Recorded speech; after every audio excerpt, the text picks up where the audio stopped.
देश प्रदेश की हर छोटी बड़ी खबरों को देखने के लिए हमारे चैनल SP News 24 को सब्सक्राइब करें और बेल आइकन दबाना ना भूलें ताकि हर खबर आप देख सकें सबसे पहले।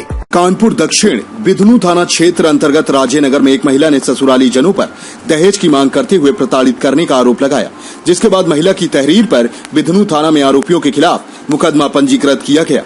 बिधनू थाना क्षेत्र अंतर्गत राजेनगर निवासी प्रज्ञा मिश्रा ने बताया कि बीते 3 माह पहले ही उसकी शादी हिंदू रीति रिवाज के साथ राजेनगर में ही रहने वाले सौरभ पंडित से हुई थी, जिसके कुछ दिनों बाद से ही पति, सास ससुर और ननद दहेज की मांग करते हुए प्रताड़ित करने लगे।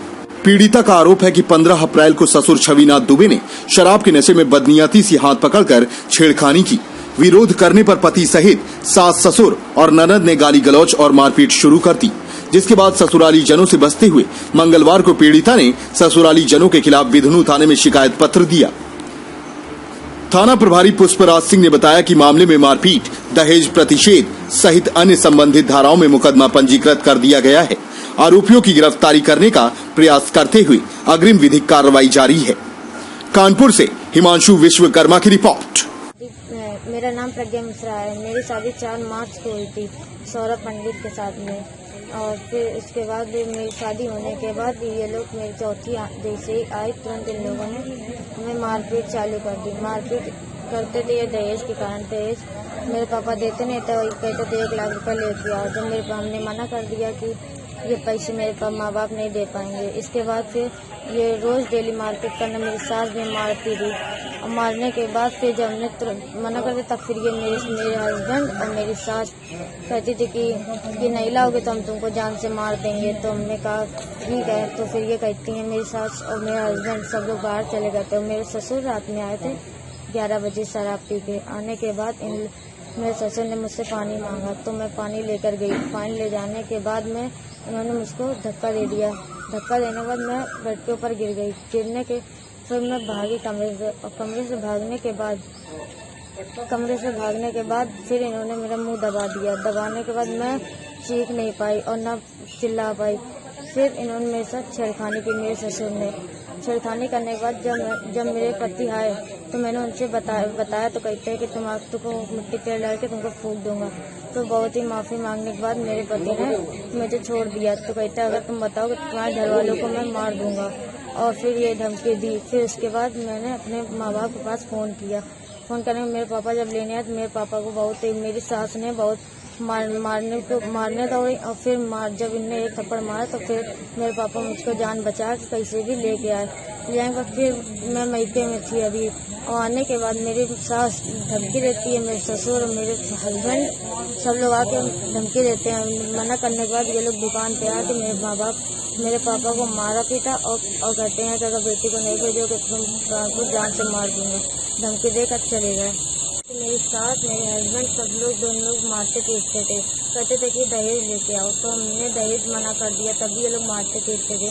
और फिर मारने के बाद ये लोग जैसे जब मर्जी आती थी तब मारना चालू कर देते थे। और जब हमने मना कर दिया जब दहेज नहीं देंगे, तो उसके बाद इन लोगों ने कहा कि दहेज नहीं लाओगे तो तुमको जान से मार देंगे।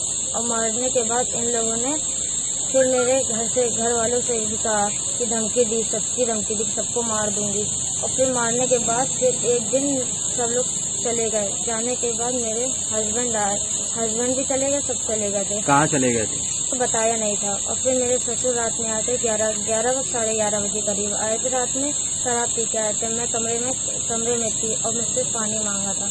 पानी में लेके गई, तब फिर मुझको इन्होंने धक्का दिया तो मैं बेड पे गिर गई। बेड पे गिरने के बाद फिर मैं बाहर भागी तो इन लोगों ने मेरा मुंह दबा दिया, मेरे ससुर ने। दबाने के बाद मेरे साथ छेड़खानी करने के बाद फिर मेरे हस्बैंड आए। हस्बैंड से मैंने जब बताया तो मेरे हस्बैंड कहते तुमको मिट्टी तेल डाल के फूंक दूंगा। बहुत माफ़ी मांगने के बाद जब मैंने माफ़ी मांग ली तब इन लोगों ने छोड़ दिया। कहते अगर तुमने मुँह खोला तो मैं तुम्हारे घर वालों को मार दूंगा और तुम्हें भी मार दूंगा। जब मारने की जब कहा धमकी दी तब मैंने अपने माँ बाप को फ़ोन किया। फ़ोन करने के बाद मेरे माँ बाप हमको 16 अप्रैल को लेने आए थे। तब मेरी सास ने बहुत ही इन लोग को मारपीट करी। घर पे ही सास ने अपने घर पे मारपीट करी, और ना सास खाना देती थी ना पीना देती थी हमको। वो मारपीट 24 घंटे मारपीट बस करती थी, रात भर खड़ा रखना सब कुछ करती थी। कहती थी बस जो कहते हैं वो करो, तो हमने मना कर दिया था। फिर जब मेरी विदाई हो गई, विदाई होने के बाद मैं घर आ गई, तब कोई ना कोई घर पे आके धमकी देते थे, घर पे आके मारपीट करते थे। फिर 2-3 दिन पहले मेरी दुकान पे आए थे मेरे साथ, मेरे हस्बैंड, मेरे ससुर, तीनों लोग आके मेरे पापा को धमकी दे गए कि विदा नहीं करोगे तो मैं तुमको मार दूंगा, दुकान नहीं खोलने दूंगा। तो बस यही हुई बात। और फिर उसके बाद मेरे पापा को बहुत इन लोगों ने मारा, कहते बिटिया विदा करो। जब मेरी फिर 8 दिन से मेरे पार्षद जी के पास आए, तो मेरे पार्षद जी ने मेरी बात सुनी और आग्रह करने का कहा। कितने दिन कौन से पार्षद जी से बताया था? मनोज सिंह से, मेनका सिंह से। पुलिस में कहीं एप्लीकेशन वगैरह दर्ज की है। मैं परचून की दुकान चलाता हूँ। छबनाथ दुबे हमारे यहाँ आते थे और शादी के लिए कहते थे कि हमारे लड़के की कहीं शादी करवा दो। तो एक दिन हमारी बेटी प्रज्ञा मिश्रा चाय लेके आई, तो उन्होंने जो है बेटी को देखा। उसके बाद वो जबरन दबाव बनाने लगे कि शादी हम इसी लड़की से करेंगे, चाहे हमको कुछ भी करना पड़े, और अगर शादी नहीं करोगे तो जान से मार देंगे।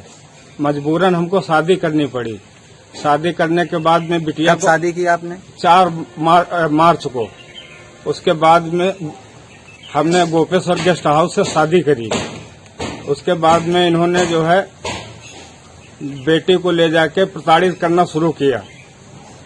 करीब जो है 15 तारीख की रात को इन्होंने पानी पीने के बहाने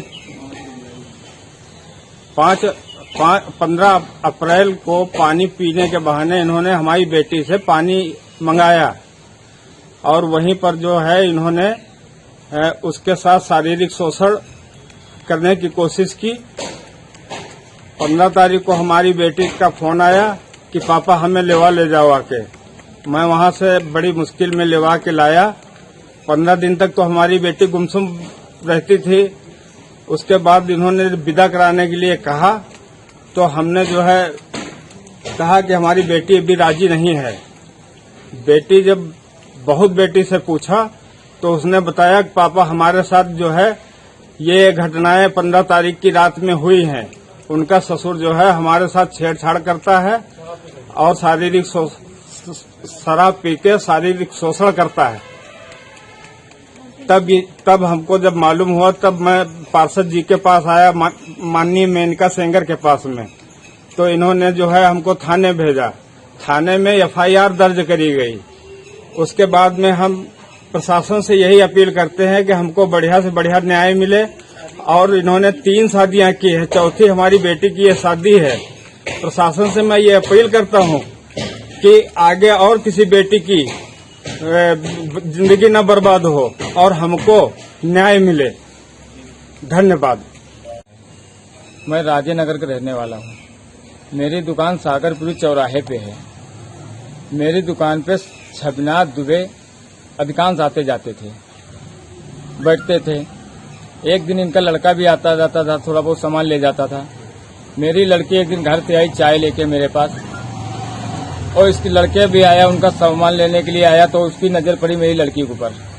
जब लड़की के ऊपर नजर पड़ी तो फिर आना जाना अधिकांश उसने शुरू कर दिया। धीरे धीरे मेरी लड़की पर उसकी नजर पड़ती गई और वो दबाव बनाने लगे मेरे ऊपर, जबरियन दबाव बनाने लगे। फिर मुझे मजबूर करा इन्होंने दबाव बना के। फिर सौरभ पंडित, इनका लड़का है छबनाथ दुबे का, उसने शादी की हमारी लड़की से। हमको करना पड़ा मजबूरी में, डर की वजह से। शादी करने के बाद ऐसा क्या डर था जो आपको शादी करने? धमकी देते थे ये किसको? कि मार देंगे हम।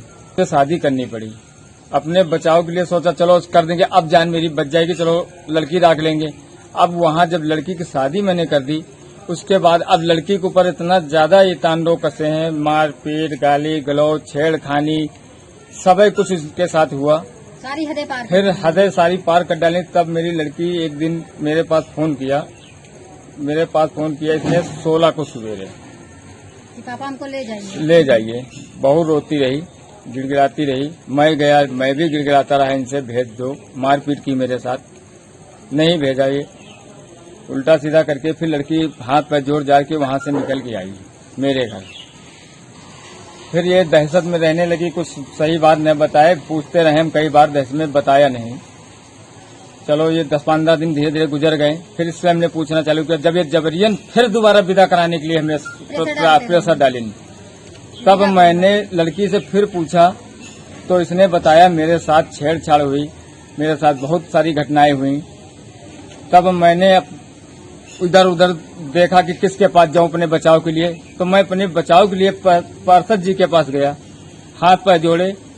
फिर मैं यहाँ से रास्ता मिला कि आप थाने जाइए और वहां से आपको पूरा आश्वासन मिलेगा। मैं अपने बचाव के लिए वहां गया, फिर वहां मेरी FIR लिखी गई। फिर आप माल का खतरा है और मुझे उचित कार्रवाई करके मुझे बचाया जाए।